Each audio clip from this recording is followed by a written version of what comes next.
So I'm Miss Edeline Felix, your Discipline and Ideas in Social Science teacher. Welcome for another video lesson series.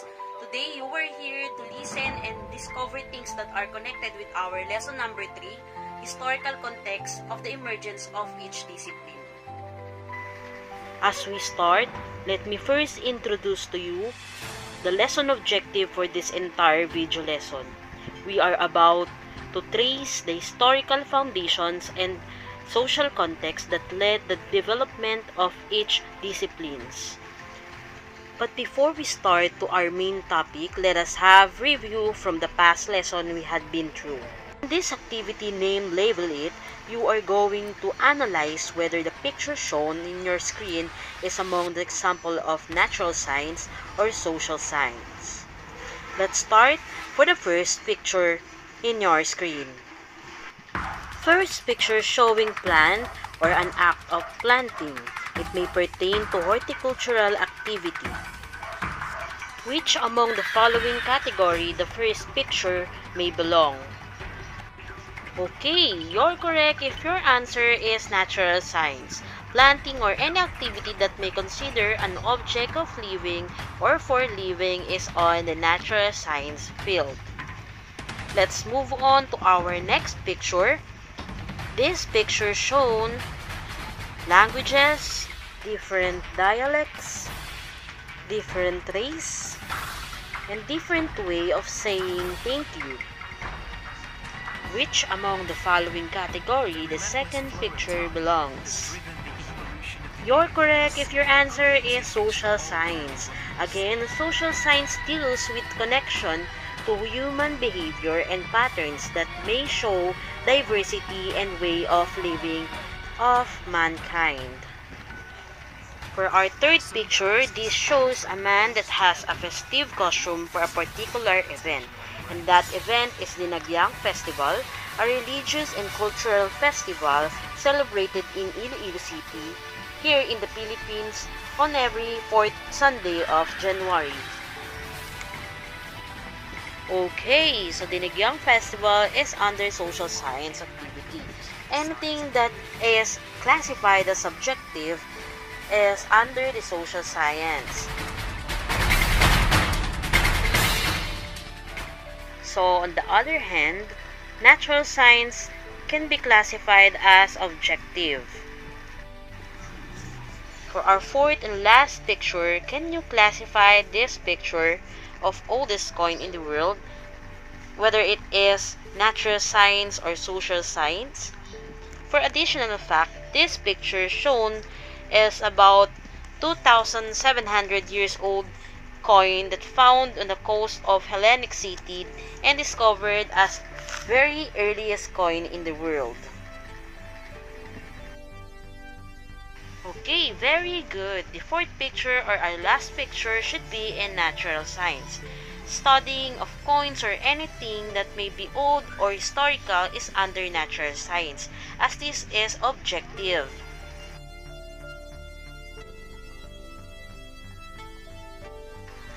Congratulations if you perfect our activity. We're done on the hour review.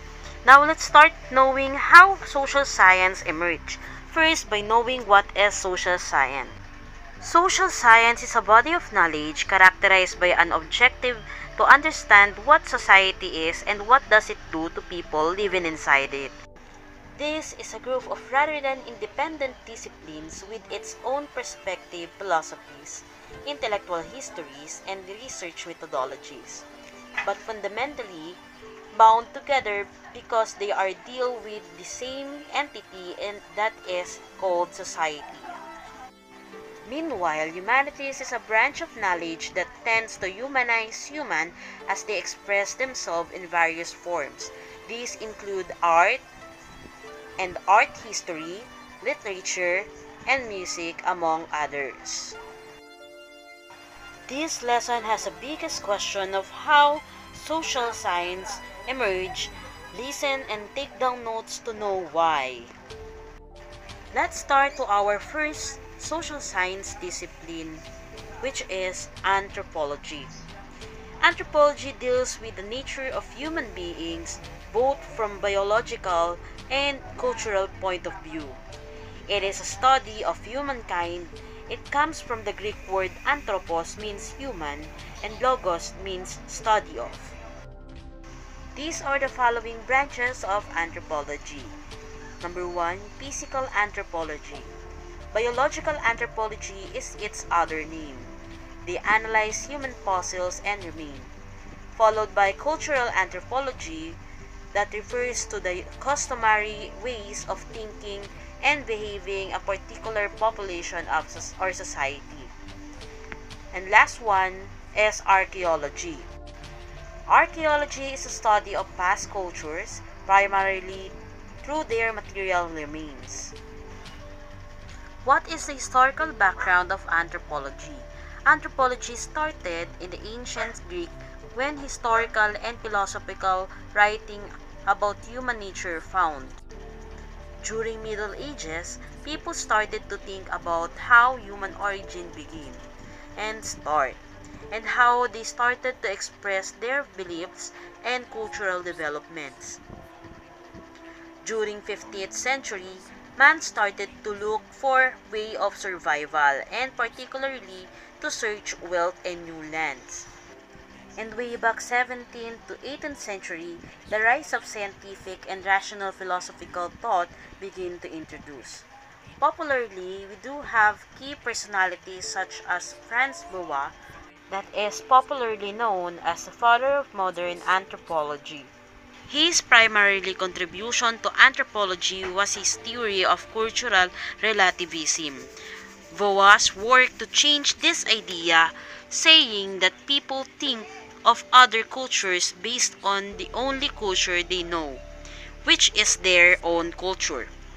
His research demonstrated the many similarities between people of different races and ethnicities. Now we're done discussing anthropology, let's move on to economics. Economics is the science that concerns itself with economies, how society produces goods and services to how they consume them. It comes from the Greek word oikos, means house, and nomos is custom or law. Generally, economic means the study of economy and household management. There are two branches of economics. Number 1 is the macroeconomics that analyzes how the economics functions as a whole or its basic subdivisions such as government or business sector. The other one is microeconomics that focuses on the behavior of individual agents like household, industries, and etc. Economics started during 16th to 18th century when mercantilism first started, and also during late medieval era when free market emerged. Some key personality to discuss economics: Adam Smith, that was been known for being father of modern economics. Smith believed that competition was self-regulating and government should take no part in business, though tariffs, taxes, or any means unless it was protect free market competition. Marx, on the other hand, increases the focus on scarcity, that the means of production were the most important components in any economy. Help us understand the comparison of works of those two economists. Adam Smith believed for capitalism, and Karl Marx, on the other hand, believed for communism. Adam Smith wrote The Wealth of Nations. He believed also for the laissez-faire or hands-off approach to economy or free trade. He believed as well that the government should have no intervention and regulation for capitalism. Moving on to Karl Marx, he wrote the Communist Manifesto, as he believes that communism should be applied in the economy. He believed also that working class would take power and create a classless society if capitalism will still continue to work as it promotes economic imbalances. Next discipline that you have to know as well is geography. Geography is the study of people and the relationship between people and their environment. It is the feature of the earth and location of any living things on the planet. It comes from the Greek word geo, means earth, and graphein means description. Our key personality in geography is Eratosthenes. There are two branches of geography. The first one is physical geography that studies climate, landscape, weather, and etc. The other one is human geography that studies and focuses on culture, religions, and norms. And let's talk more about Eratosthenes. Eratosthenes is also known for his achievement in astronomy. Several astronomers and mathematicians before and after Eratosthenes tried to accurately measure the circumference of Earth, but it was Eratosthenes that came through and he found that circumference of the Earth to be nearly as 250,000 stadia or 25,000 miles. Let's know more about history. History interprets that past is part of present as events that happened in the past shape the way how people make their decisions in the present. It comes from the Greek word historie that means recorded and documented events. As history comes along and the events and important document has been recorded, this is the time that historiography emerged. Historiography refers how history has been produced. A key personality for history is Herodotus, that known to be the father of history. What did Herodotus do for history? Herodotus' most famous work is the only work of him that is known by historians in our time. Its title is simply The Histories. This work is the discussion of causes of the war between the Greeks and Persians that had before Herodotus was born as well during the very early years of his life. The work also discusses the histories of Persian kings from before the wars.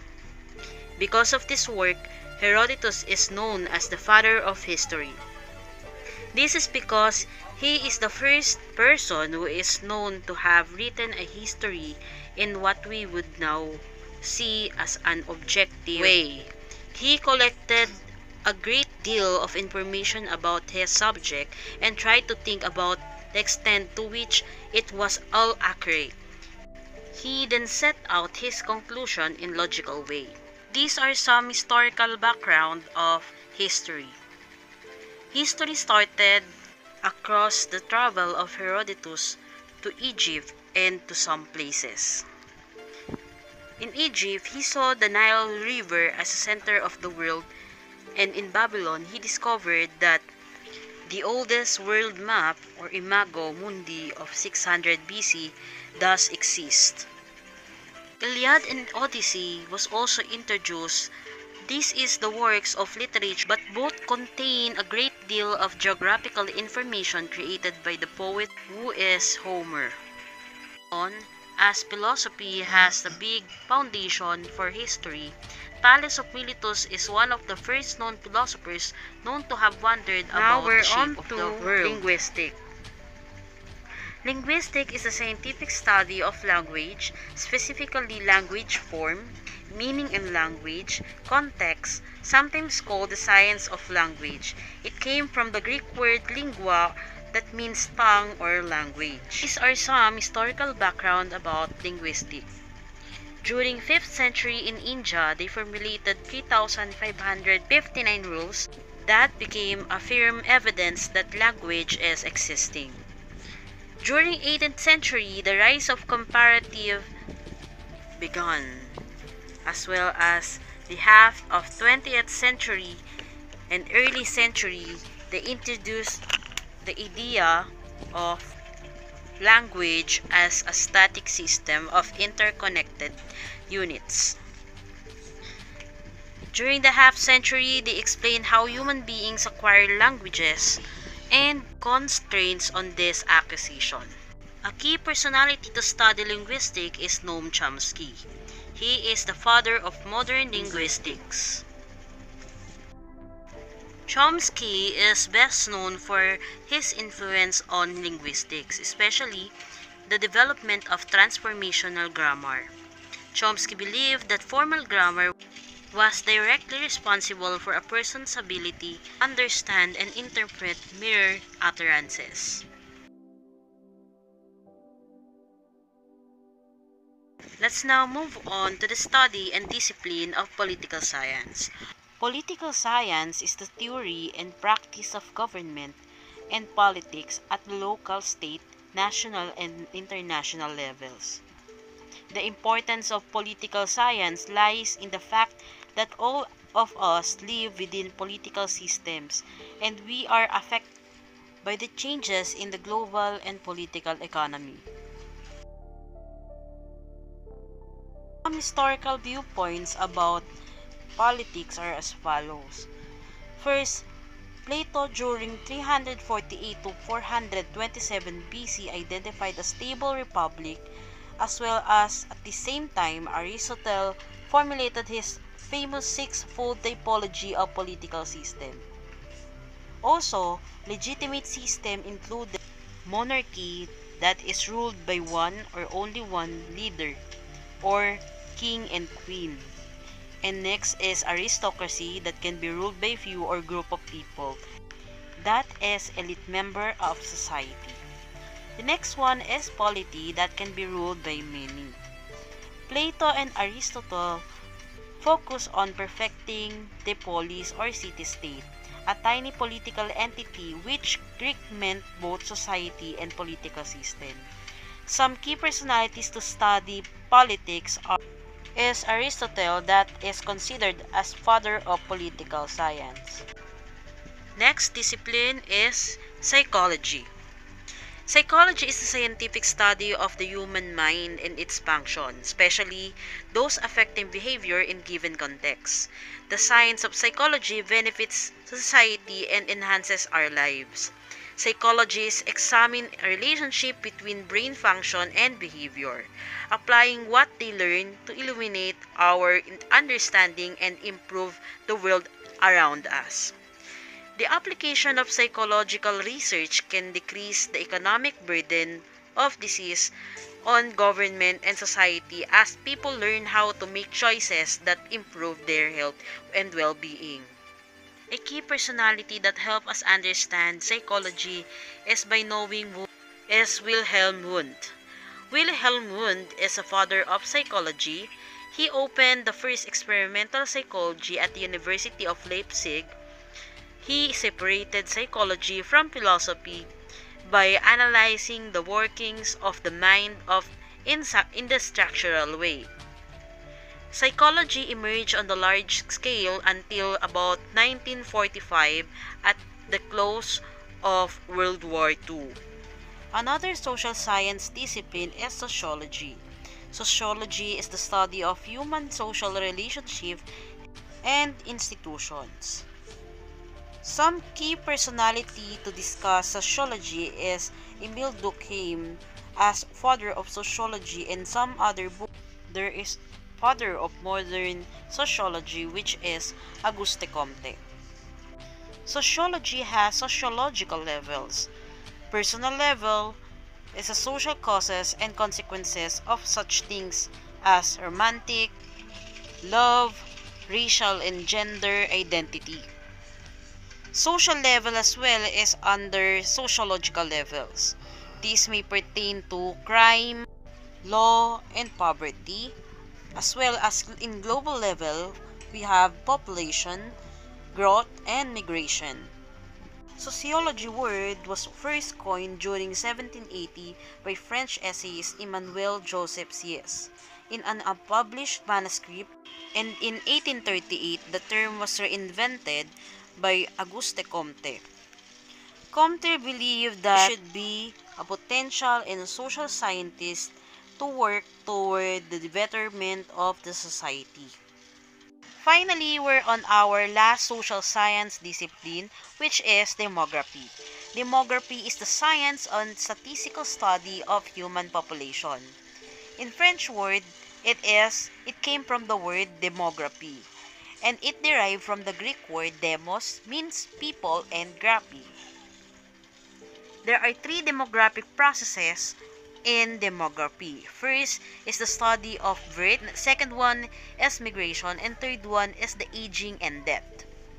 Those following three demographic processes help us to comprehend the mechanism behind human population. This is also categorized under the discipline in the social science. For the last part of this video, I want you to use the learning that you have to answer this assessment. Draw your insight. Make a drawing that contains your understanding about the following social science discipline discussed. This is the rubric for grading that we will use for this entire activity. Let's do not forget to thank the following references that we use to make this video lesson series happen. Thank you for listening. We're done to discuss historical context of the emergence of each discipline. Till our next video lesson meeting, again, I'm your teacher, Miss Evelyn Felix. Goodbye.